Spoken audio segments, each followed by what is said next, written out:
Nothing from administration, Madam Chair.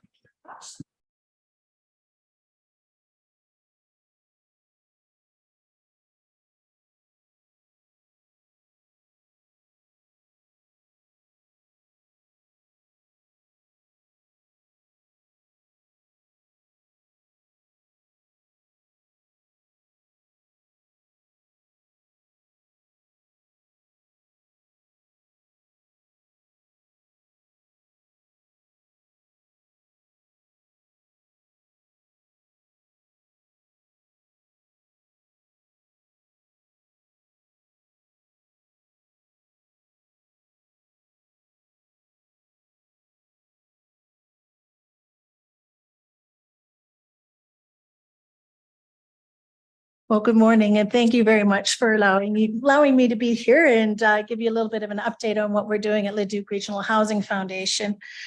I was here with you last year, and I like to come back at least once a year to give you an update. And I can tell you we've had a very active year this year, and it's continuing to be very active. So I think it's really, really appropriate for us to come out and just give you a bit of a snapshot of what we're doing. So one of the things that we've been working on as an organization, we did our 5-year strategic planning from 2021 to 2025. At that time, we identified 4 strategic priorities. One of those was about awareness. We recognized that a lot of people didn't know who we are unless you needed our services, and how important it was that people became a little bit more familiar with who we were. The other one is about partnerships. We have a lot of partnerships out there. We are often a referral to a lot of services that might be required for our tenants and our residents. And so we really wanted to focus in on making sure that our partners were actually recognized and promoting more of those. The third one was infrastructure. At that time, when we initiated this one, we knew that we wanted to look at redevelopment, especially of the Plainview Supportive Living Program, but we also wanted to look at what does that actually mean? Do we need to develop? And if we do, how do we go about that? And then, of course, the fourth one is financial. Previously, we had relied solely on government financing for all of the work that we had done, and recognizing that we might need to get more creative. And so that was our 4th strategic pillar. So those were the 4 pillars that we've been working on. It's a 5-year plan, and we're halfway through. Awareness, and I will share this video with you. One of the things that we did this last year is we developed a video to give a quick 6.5-minute snapshot about who we are. And we presented it at our breakfast fundraiser. We will send that to Dean so it can be shared among anyone that would like to see it. It's a great little video that really gives you a little bit of an idea of who we are, who we service. A lot of people don't realize that 30% of our clients are actually children. People automatically think we're seniors only. And so it does help, give a little bit of a bigger snapshot. And it ties to the emotions when you watch it too. So we will send that out so that can be shared with all of you. The other thing that we really worked on recently was as coming to presentations at council meetings, making sure that we're showing up here at least once a year to say what we're doing, what we're working on, so that you don't forget about us. And then the partnerships piece, as I've already said, is the key to that one, is making sure that everyone's recognizing how many partners we have, because we have a lot. We cannot do this alone. We talk about it takes a village. It takes a village to make this happen. Infrastructure is the huge piece that's really become a big focus for us. We've been very busy. We knew we needed to do something, but we didn't know to the extent of what we needed to do. So we did a needs assessment last fall. We initiated it last fall, and that needs assessment report was shared with each of the councils in February of 2023 to the administration. And so you could see, and it was broken out into all 7 municipalities. So you could see each of the municipalities, but what it's shown to us is the real need. So we always knew there was need, but now we have the data and the facts to support that. And the Leduc region is booming. It is growing in leaps and bounds. It's quite remarkable, actually. The city of Leduc is growing 3 times faster than the provincial rate. City of Beaumont's growing even faster than that. Leduc County has been growing, not quite at those same rates, but Leduc County actually has growth projections also going. So we're an interesting region. And what does that mean for us is that the housing challenges is becoming more and more significant. So some of the high level findings that came up that I just wanted to share with everybody in the needs assessment is that we do have a shortage of purpose-built housing. And what I mean by purpose-built housing is the smaller rental, because that's the, for those that are in need. For those that have the means, they can choose to purchase and build what they want. But there's a large part of our population that is not in a situation that they can do that. In our rural areas, we have a lack of services. And one of the biggest challenge we have is transportation and medical. And we have medical challenges in the cities, but it's even more significant in the rural areas. So what's happening is people that are in need when you start getting older are moving to the cities. We have a high incidence of renters in the rural areas that are renting spaces that are much larger than required. So they're renting a house that might be a 3 or 4 bedroom house for 1 person or 2 people. And so they're paying more than they would for what's needed, but that's all that's available to them. So it's something for us to be aware of. The wait lists right now they're growing 5 to 7% each month. Our wait lists are growing. It's shocking. I work in this business and I've been in it my whole life, and I've never seen what we're dealing with today. And housing is a challenge across Canada. It's not a challenge for Leduc Regional Housing Fund. It's a national challenge, and it's a challenge for all of us to be aware of. We didn't build when we were, in a situation where we maybe could have, and now we're behind, and it's becoming a very serious issue for everyone. Right now, we have 169 people sitting on the wait list for 1-bedroom units in our region. 31 for 2 bedrooms and 18 for 3 bedrooms. Well, that sounds shocking, but what you need to also know is we increased our rent supplement program from 200 to 295 this year, which means that we're giving up to $450 a month for almost 100 families. And our wait lists are still this significant. I actually expected when we got $450,000 of an increase for our rent supplement annually this year. It came in the early spring. My projections is that our wait list would drop, and they would drop considerably. They didn't. They actually stayed stagnant as we put that in, and now they're continuing to grow. So it's just giving you an indication of what we're dealing with. So Leduc County growth in population from 2016 to 2021, which I'm sure you are all aware of, is 9.6%. The age group increase that is increasing the most is over 65. And it's the younger age groups that are declining. The majority of the housing stock, as I said, is single detached homes, and there's a very, very high ownership. 94% of the homes in Leduc County are owned. The projections from our needs assessment went up to 10 years. And in those 10 years, the projections is that there'll be 8,000 builds in the Leduc region, and 12% of the households will not be able to afford what is being built. So that comes out to 966 homes. 166 of those will be in Leduc County. And how do we define affordability? We define it by using the calculation that is 30% of your income. So if you're paying more than 30% of your income for housing, then we see that that's beyond your core need. So as I said, we use that 10 years projection. Last week, we had a board workshop and we were using some more data. And that data actually indicated that it's going to double to 20% up to for the next 20 years. So when we said we're going to need 600 or approximately 630 households will not be able to afford, and we need to supply 630 for affordable, it's going to double. It's going to be over 1,200 in 20 years. Those are really shocking numbers. So what are we doing? So what is Leduc Regional Housing Foundation doing? Well, this last year, what we did is we did the needs assessment, which started us off on this adventure, right? Which said, okay, here's some facts, here's some data. We knew we needed it because we wanted to apply for the Rapid Housing Initiative. And the Rapid Housing Initiative is a federal government program for funding to build affordable housing. And we stacked that. And when I say stacked it, we wanted to go with provincial funding, because there was an announcement in December about provincial funding. So we madly worked together. The municipality, we brought our board together. We asked for some support from the municipalities. We needed financial support from the municipalities to apply for the provincial funding.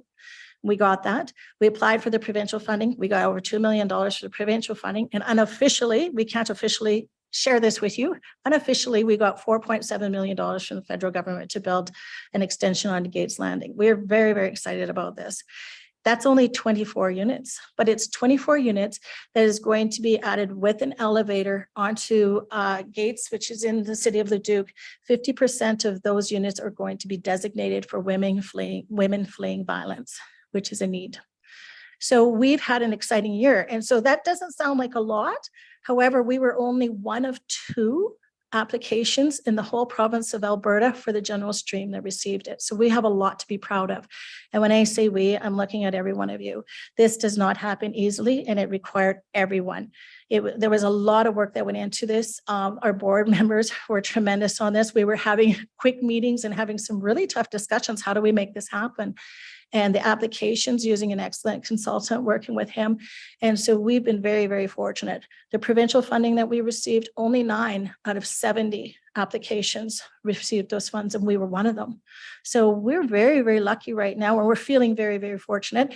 And they are aware. And we had that needs assessment that we could put that right behind every one of our applications, saying, here's why we need it, here's why we need it, and they're listening. So that's exciting. We have their ears.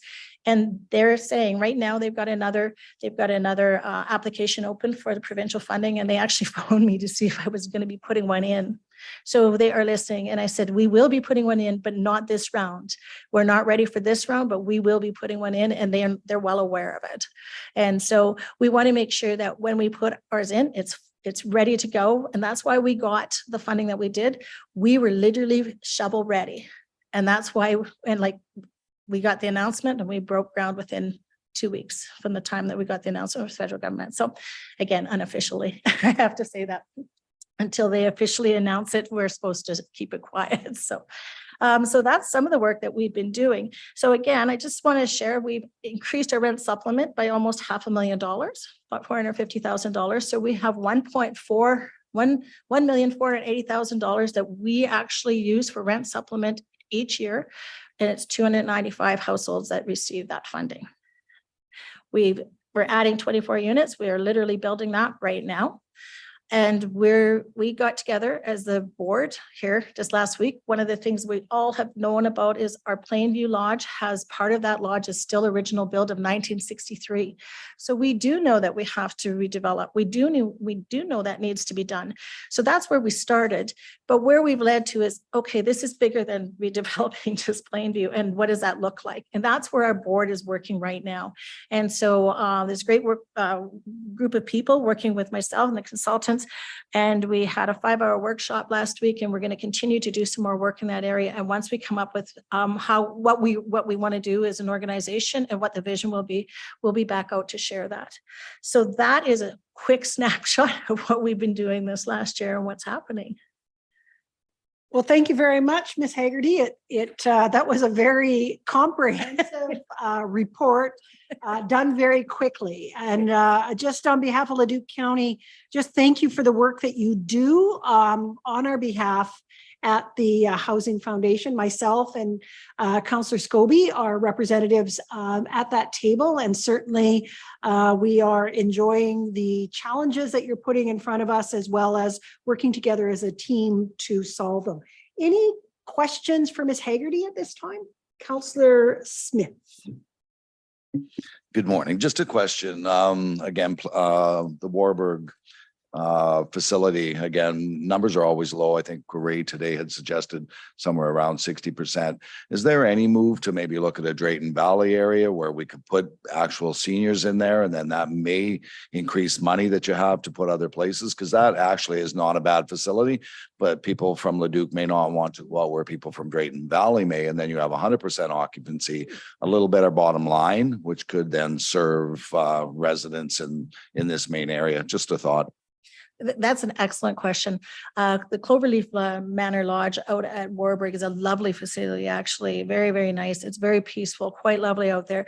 We don't have the population in the area to support it, for one thing, because of course, Warburg's population, as you can see, the needs assessment has actually been declining. That's one of the challenges that we've had out there.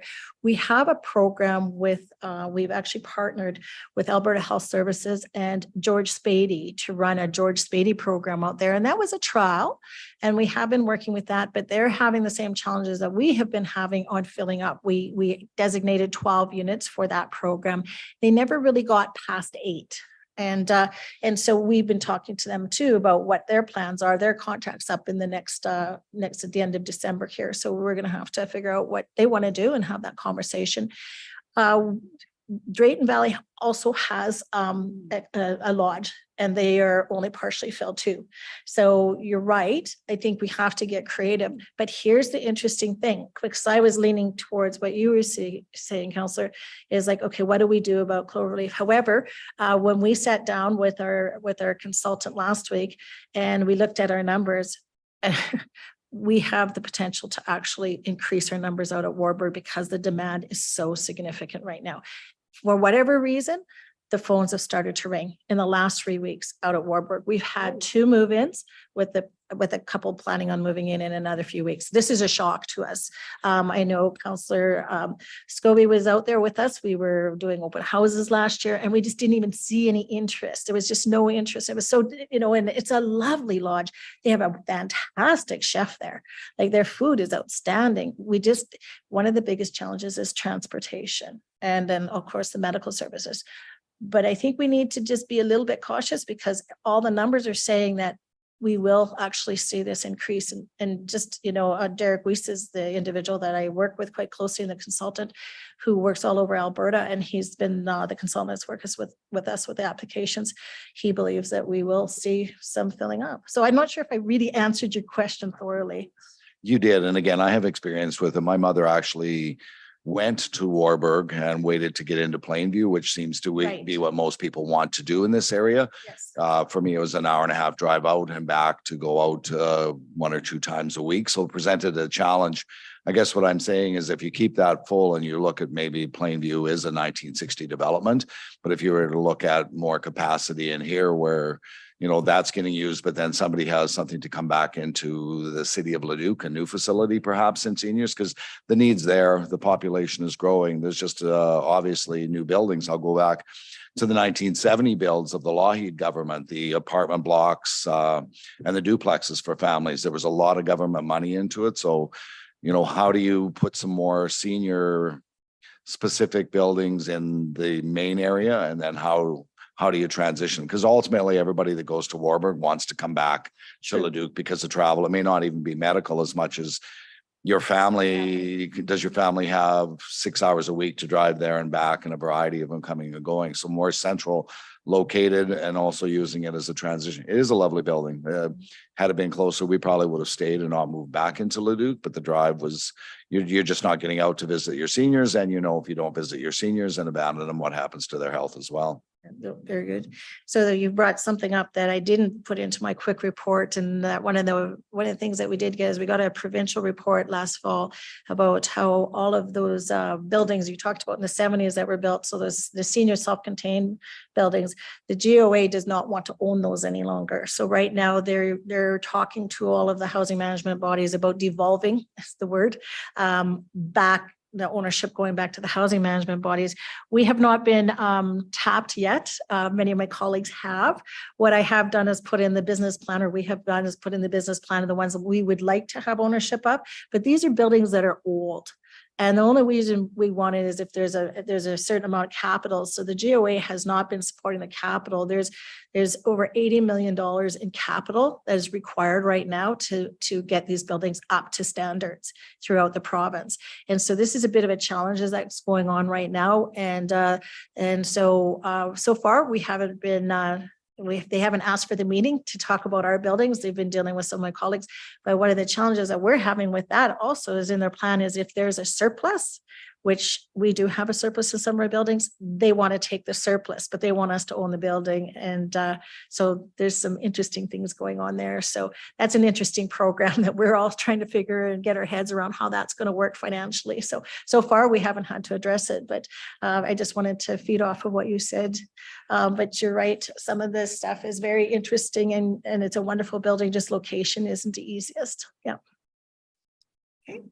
Councillor Verdi? Hi, thank you. Good morning. So I noticed in your report, it mentioned temporary solutions being reviewed in hotels for overflow space. As of last week, I've noticed that there are hotels for sale that can be purchased at less than replacement value. Has there been any review in looking at permanent solutions within the hotels that can be bought, very economically versus, of course, a new build? Has there been any assessment there? Yes, actually, there has been.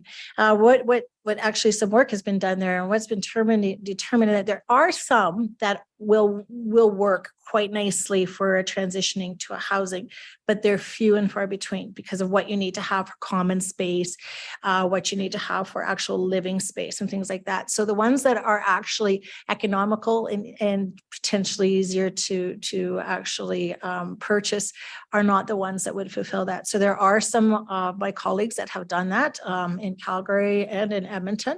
I have been contacted here, I've gone and looked, but everything that's been available hasn't been something that would be an easy transitioning to make it housing. But what we have done is we've said to them, listen, we can partner. And what we can do is if you want to do this with us, then what you can do is you can move seniors in on a month-to-month basis, or not even seniors, but anyone on a month-to-month basis. And we can look at supporting that with the rent supplement program. So that's how we're working with that situation right now. Excellent questions. Thank you. And we actually did just talk about that on Tuesday at our meeting around and there's always a complication to an easy solution, right?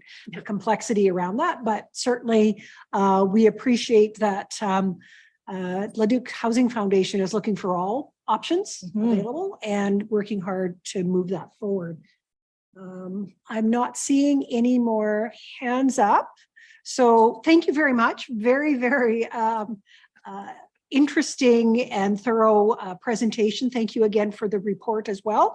Look for somebody to move this presentation for information. Councillor Verdi will. Okay, all in favor?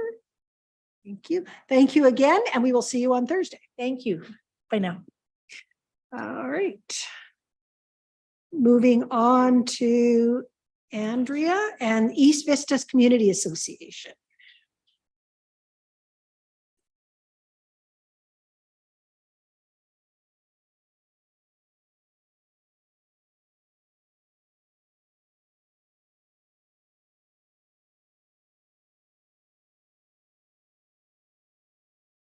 Give it back, I promise. Good morning. Good morning, Madam Mayor and Council. I am here today to introduce Robin Baran, who is here on behalf of the East Vistas Community Association, and he will be taking you through the vision of the East Vistas Community Association's playground project, which they have been working on for the past year. So, okay, thank you very much.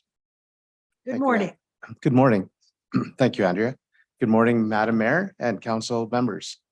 As Andrea said, my name is Robin Barron and I represent the East Vistas Community Association. So about 7 years ago, I made the decision to move my family from a South Edmonton home where we had lived for over 17 years.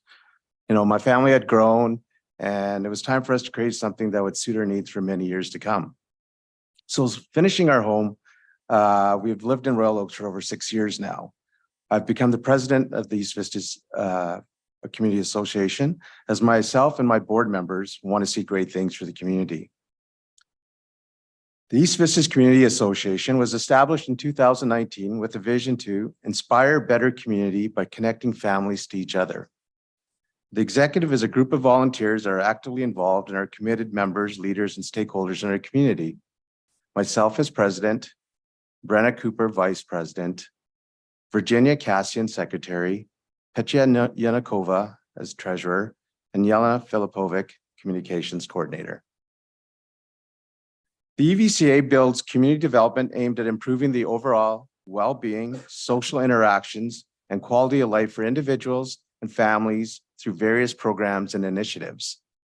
Thanks to partnerships like Leduc County, grants and resources greatly help the success of our programs and community events. This includes initiatives like having a community effort for weed control, or to be putting on fun events like our Celebrate Canada Diversity Day, which was attended by some of our own councillors here today and other levels of government. Since our first community barbecue event 5 years ago to the most recent event we put on in June, the most noticeable change has been the increased number of children in our area. It's been amazing to see. In 2023, the EVCA began working with Leduc County administration to define the community needs for park spaces. We currently use the small Royal Oaks Park for community events and initiatives, as we can see here on the slide. This space is intended to be used more for casual recreational purposes, such as walking and enjoying the natural surroundings. We have identified the Diamond Pit Park green space as a more ideal location for events where families and residents can gather and meet in a more social and recreation environment. A community playground and gazebo at the Diamond Park green space will help foster a sense of unity, provide a space where children can play, learn, and grow, and contribute to the vibrancy of the East Vistas community.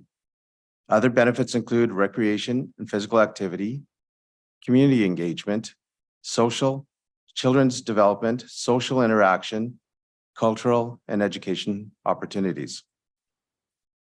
With the next closest playground in Beaumont, this park would serve as 5 growing communities in our area, which would be Royal Oaks, Churchill Meadows, Lucas Estates, Diamond Estates, and Irvine Creek.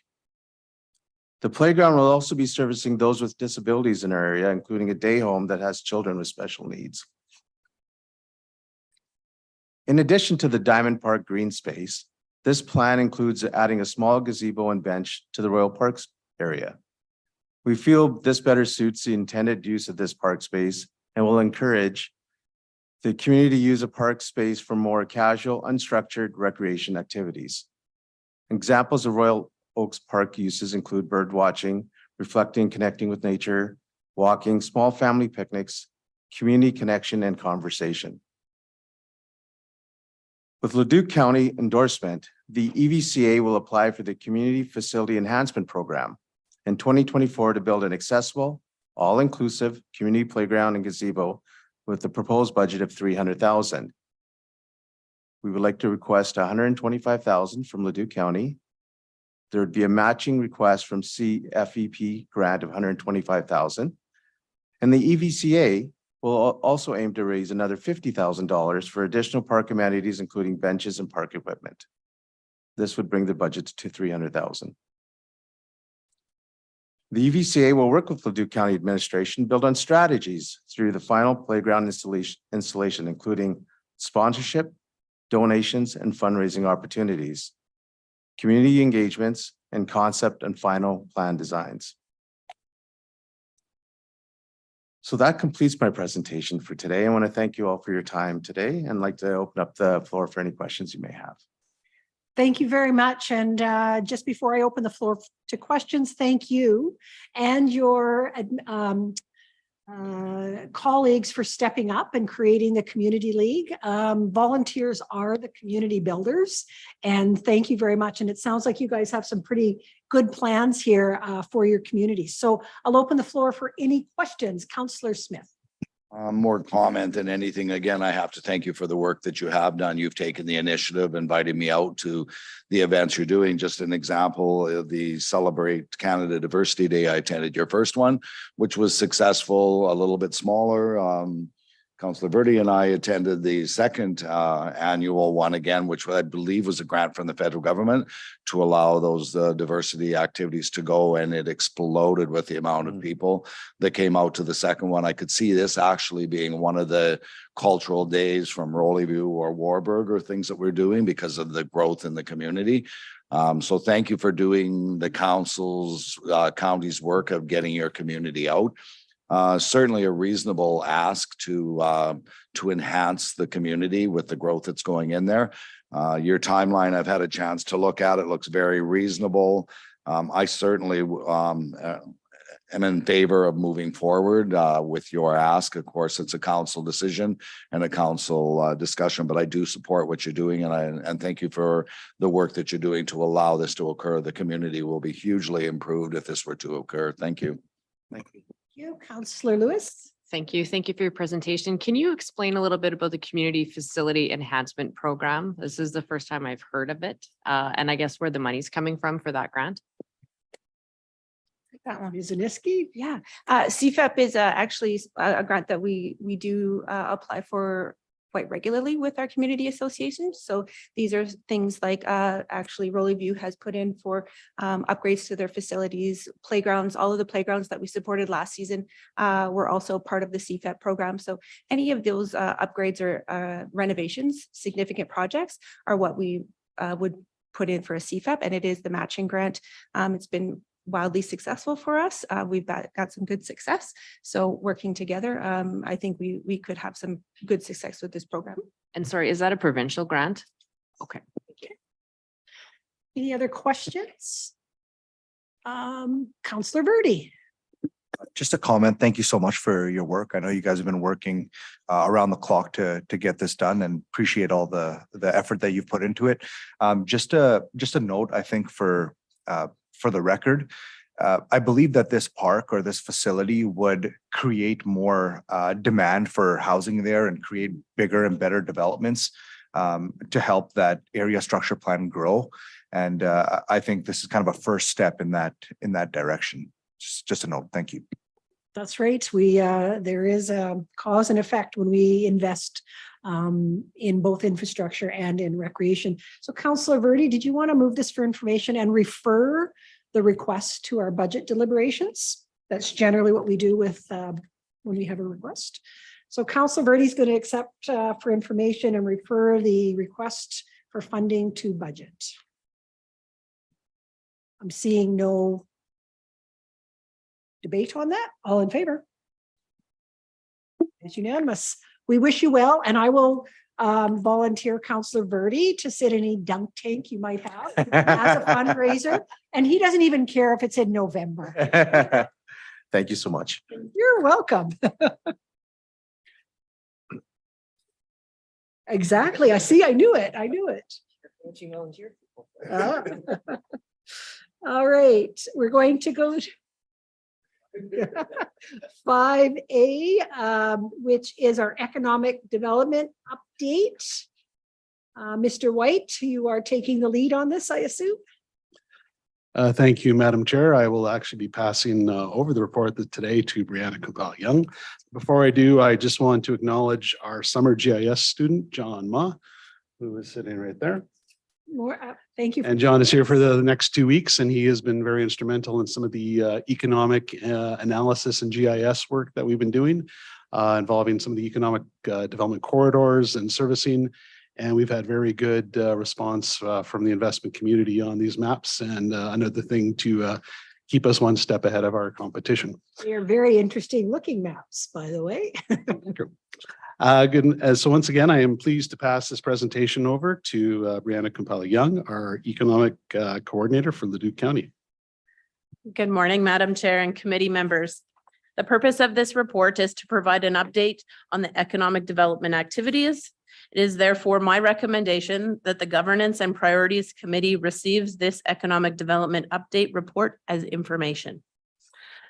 At the end of August, I participated in the Edmonton Business and Tourism Trade Mission to Minneapolis to celebrate WestJet's new 5 times weekly service between Edmonton and Minneapolis-St. Paul. We had the opportunity to meet with local trade commissioners, network with local businesses looking to expand, listen to speakers on economic opportunities, in particular for agriculture and food between the two regions. The key takeaway that I found from this event was that connections and business investment happens because of the relationships that people have, and it's important that we have a presence so that our future business partners know where we are, who we are, and why they might want to invest here. The BEC was selected to be a case study for the Evaluation Capacity Network this fall. Master's students from the U of A will be working with administration to develop an evaluation framework that will be brought back to council in the new year, specifically around the Business and Entrepreneur Center. Administration has been increasing our presence and connection with strategic partnerships to understand what industry is focused on and where we should focus our attention to capture investment. In partnership with the Chamber, we were successful in securing $75,000 from Travel Alberta to further the agritourism strategy that was developed in 2021. As Brad mentioned, John started with us in July and has been focusing on GIS specific to economic development activities. The Business and Entrepreneur Center has continued to see a steady increase in the number and varieties of events being hosted. Just last week, Edmonton Global hosted the 500 Vehicle Hydrogen Challenge at the center. The Economic Development Team is integrated with the Land Use Bylaw Update Project to remove barriers for economic growth and expansion, and is actively sharing feedback from the business community back into all of our internal departments. The economic development staff has been working to develop an elevator pitch, a playbook, and supplemental marketing pieces to target investment attraction. In April 2023, Council approved the Leduc County investment strategy. The priority action items are on track to be completed as outlined in the plan, including the engagement and advocacy model in partnership with the intergovernmental team by the end of the month. Administration continues to collaborate regionally by participating in the Collaborative Economic Development Initiative. The financial tool will go to the steering committee by the end of September, and the site event identification tool will be completed by the end of the year. Other notable events for connection and collaboration specifically with the airport included the Yeg Airport announcement on the partnership with Toyota on the purchase of 100 hydrogen-powered cars, the Smart Airport Conference, the Alberta International Air Show. Administration continues business visits through the Business Retention Expansion Program. The regional workforce event will be postponed to later this year. We heard from council and businesses that regional partnerships are key, and therefore we are working on leveraging those and increasing them to provide, and we will provide more at the next update. The Biz Exchange program, which is the peer business mentorship program, will be starting again with new cohorts this September.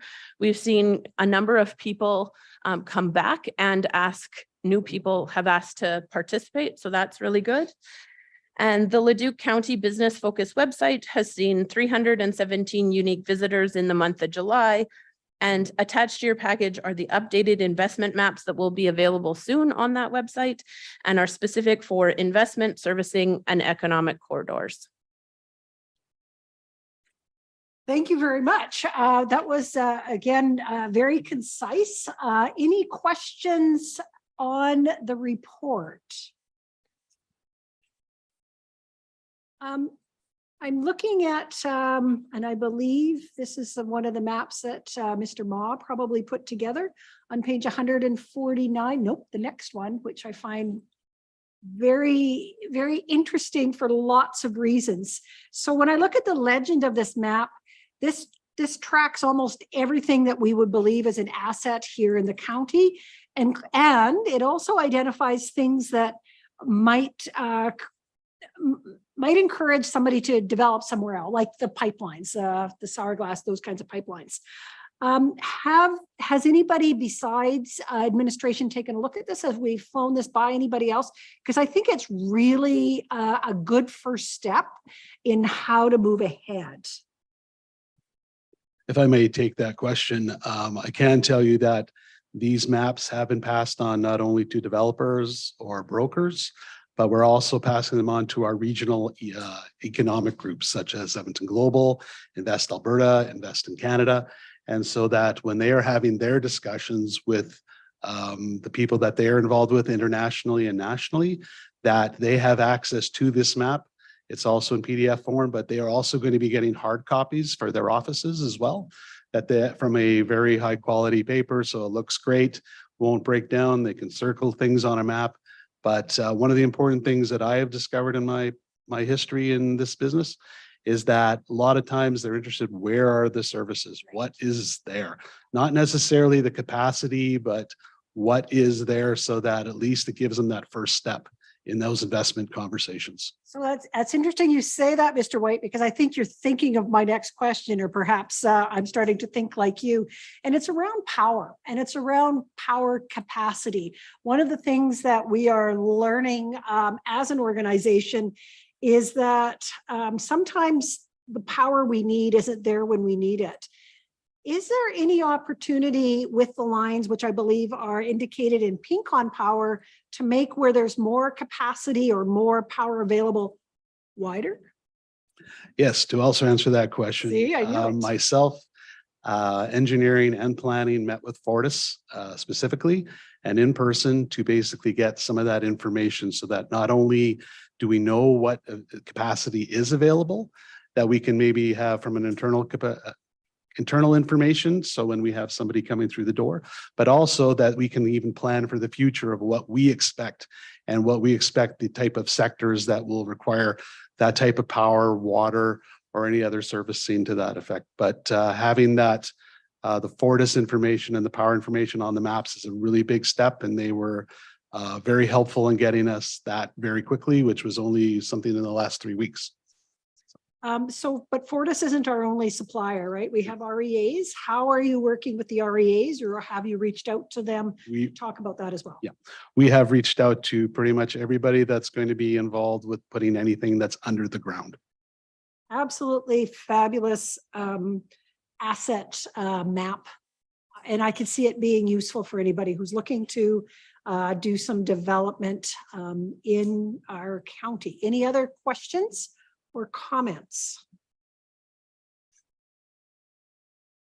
I am seeing none. I bring up the asset map partly because that was part of our discussion prior with MLA Boychenko about when you talk to a multinational, international, or an international company, they want to know what's in the region before they make a decision, perhaps even to come out. So this is very, very helpful. Thanks again to our developer at the back there. If I may ask, also add that our own internal IT department and GIS are very instrumental with this as well. They do control, have all the information we require, but and they've been very helpful with our summer student. So I want to give Steve and Fang the props that they deserve too for being so helpful during this process. Just a question. So this is again a great example of how the county uses its resources wisely. We had a short-term contract in the summer. We got a specific job done. I thought, Brianna, you talked a little bit about using master students from the U of A. How does that relationship work for us? What do they get back besides great experience here in the county? So as some of you know, I finished my master's degree, and my last course that I took was all on evaluation in June. And so there's it's about 3 different master's programs. You have to take an evaluation course. And part of that course is working with a community partner. So the student gets to understand how business works, how a municipality works, how you would do an evaluation project in community. And so the Evaluation Capacity Network works across Canada, and they ask for projects for the students to complete. And we submitted the BEC, and we were accepted into the program for this fall semester to do the evaluation project with them. Well, thank you. Sounds like you're leveraging Leduc County everywhere you go. So we really appreciate that. And I think you did say earlier, it is about networks and how people talk, right? So that's another great example of that. Any other questions? I am seeing none. Thank you very much for the report. We were very had an opportunity again to brag a little bit about the work we do to Leduc County, to our MLA, and a lot of that is on your shoulders. So thank you for the work that you do in that area. Looking for someone to move this as information. Councillor Wanchuk, thank you. All in favor? That is unanimous. Thank you very much. Okay, Mr. Evans, Alberta 6A, Alberta Community Partnership Grant Application Regional Growth. Whenever you're ready, sir, the floor is yours. Thank you, Madam Chair. This will be a fairly brief report. As mentioned, this was in regards to the Alberta Community Partnership Grant application for the Regional Growth Study. The recommendation is that the committee confirm Leduc County support for acting as managing partner for the grant application for the region to undertake the growth study. So just a little background on this. The regional growth study is a direct result of a motion that Leduc County made at the EMRB table at the June board meeting. That motion was for the EMRB to incorporate the results of the regional agricultural master plan into the 5-year review of the regional growth plan. So the regional agricultural master plan, which you probably know as RAMP, was adopted by the province last year. The project charter for the regional growth or for the update to the regional growth plan was approved last summer.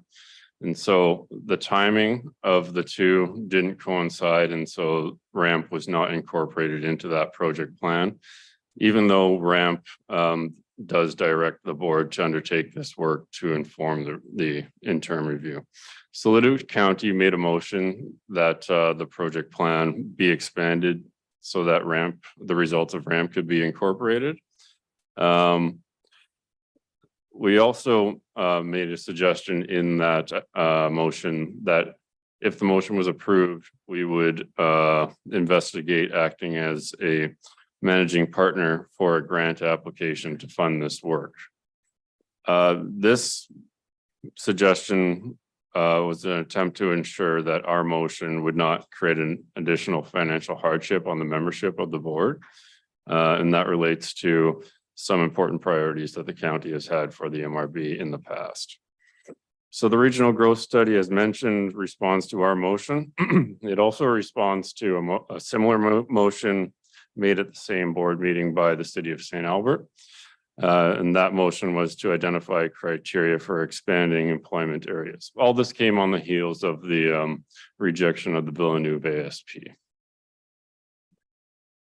So ultimately, the regional growth study will seek to ensure that the region has identified a sufficient amount of both residential and non-residential lands to address growth 2044 while protecting prime agricultural land. So with that, Madam Chair, our recommendation is that the committee support acting as the managing partner for the Alberta Community Partnership Grant. Thank you very much for the report and the history related to this request. Any comments?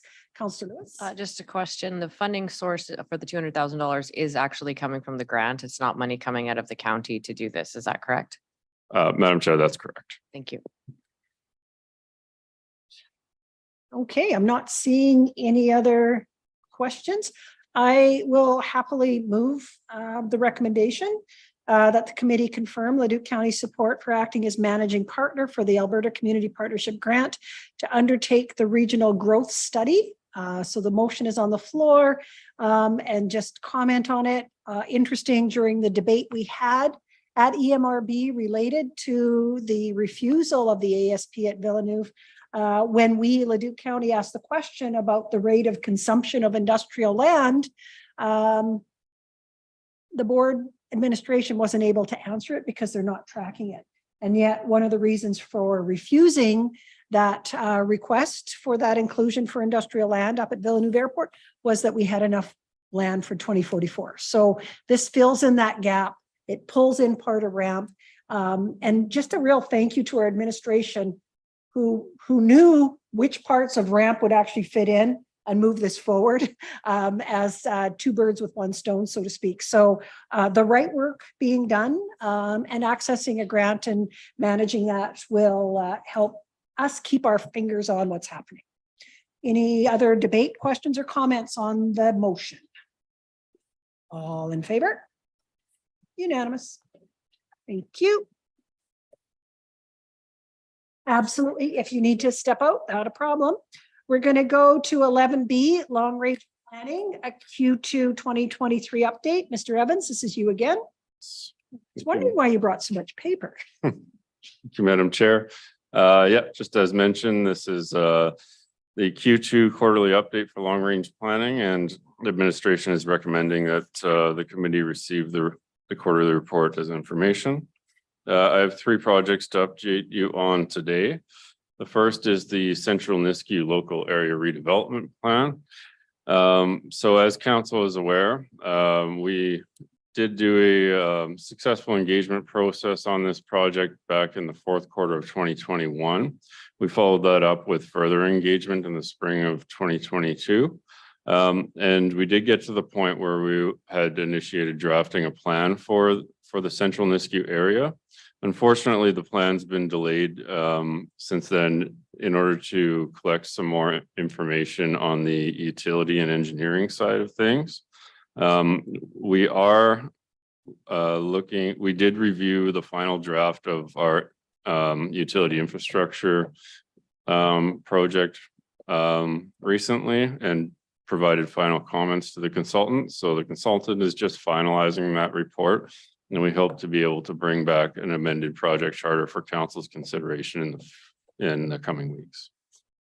The second update is on the 510 local area structure plan, which I won't speak to too much because that project is actually up next on the agenda. But I will just say that we have been doing some fairly detailed background work on this project over the last half a year. And we are now at the process where we are looking to kick off the formal process of developing this plan. The last project is just a minor update to the remaining local area structure plans within the Nisku area. So there are 4 of them currently, those being the QE2 Business Park local area structure plan, the WAM local area structure plan, which is sometimes known as Border Business Park, the Royal Cabarra local area structure plan, and the Northwest Saunders Lake area structure plan. So we have scheduled those to be brought forward to council this fall, and we anticipate having them updated, consolidated, and easily accessible to the general public and development community by the end of the year. And with that, that's the Q2 quarterly update, Madam Chair. Thank you for that. Any comments or questions? I have a comment, and it's actually appreciation to administration. Through our quarterly updates and reports like this, when we meet with someone like we did this morning, the information that you provide here is well known to council. And although we don't know it to the level that you do, we do understand the outcomes that we're intending for both like the Central Nisku local development and the 510. And we were able to talk about them today. So thank you for bringing these forward, both, like I said, in our quarterly updates and then just standalone reports like this, because it keeps council well informed, which makes it easy to talk to our elected officials. Any further comments or questions? Seeing none. Are we looking for moving that for information? Yes, someone? You, Councillor Lewis, thank you. All in favor? Unanimous. Thank you. Oh, Mr. Evans, 60.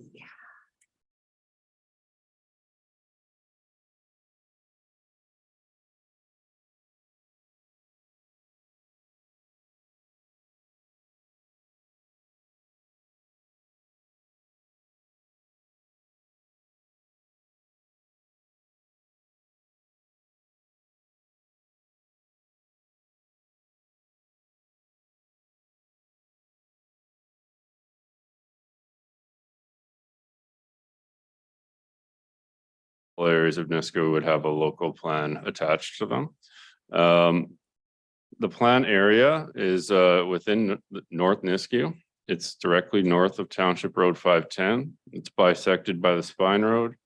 It's east of the QE2 Business Park, south of Border Business Park and Royal Cabarra. And it's directly west of the city of Edmonton, and that would be the area that was annexed on the southeast side in 2019.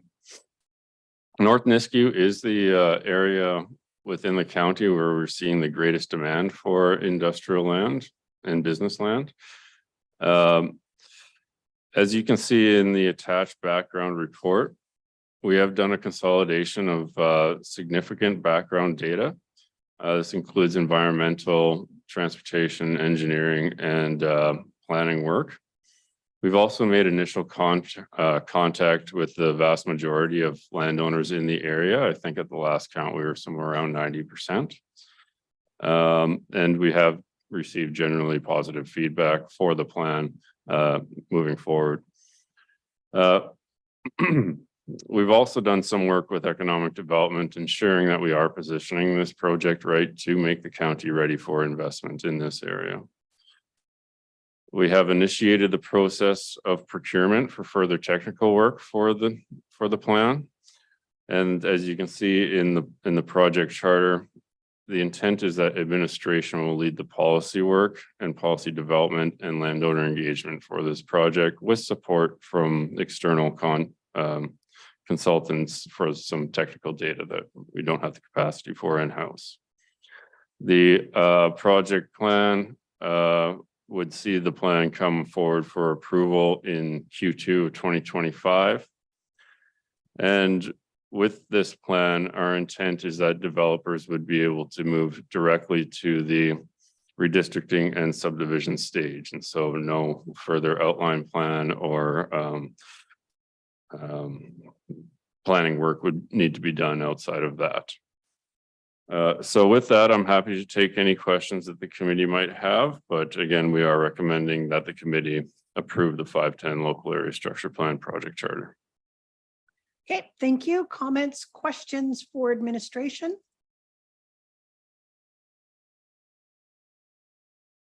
I am seeing none. I think that we've seen good success when we do work like this and the land use bylaw in-house and rely on our experts when we need to bring things in, but we understand, or I think our administration understands the focus of our council and our residents, and I think that's what creates some real success. So anybody looking, if there's no other questions, I'm looking for someone to move that we approve. Councillor Verdi, thank you. We'll move that the committee approve the 510 local area structure plan project charter. Any debate on the motion? I am seeing none. All in favor? Unanimous. Thank you very much. Thank you. We've just approved more work for it. With that, we're going to move into our in-camera session. So I need someone to make a motion to move us to in-camera. Councillor Smith, thank you. All in favor? It is unanimous. And while we're looking to move over, we'll just take a quick break if you need to fill your coffee or get one.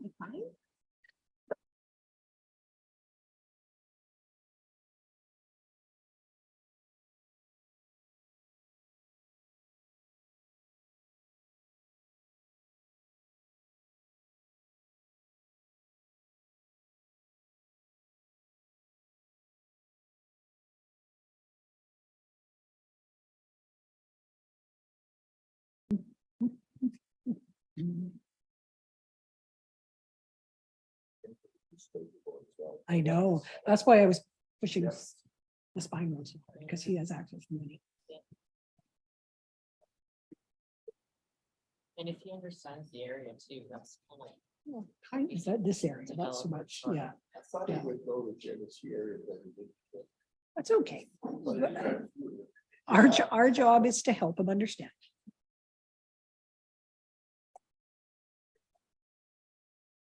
Oh, he wrote a lot of stuff down.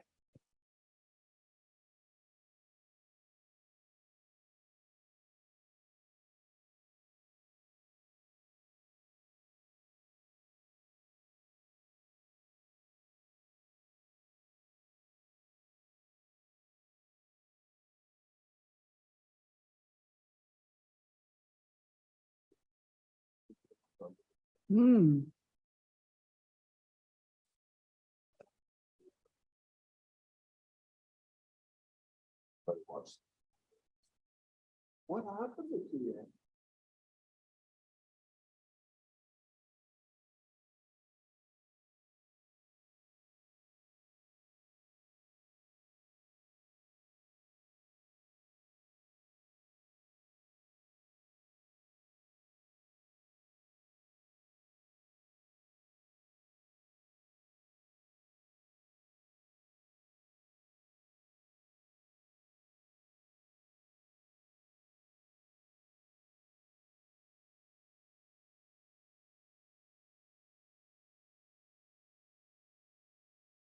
Larry, do you need a ride home?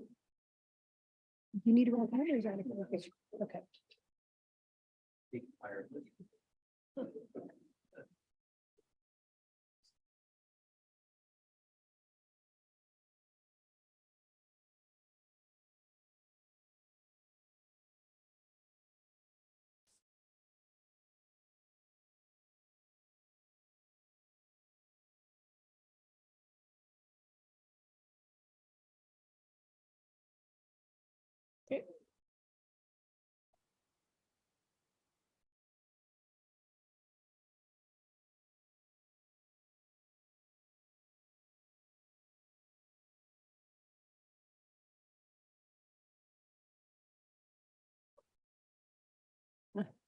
Everybody's gone. It's after 12. Thank you very much.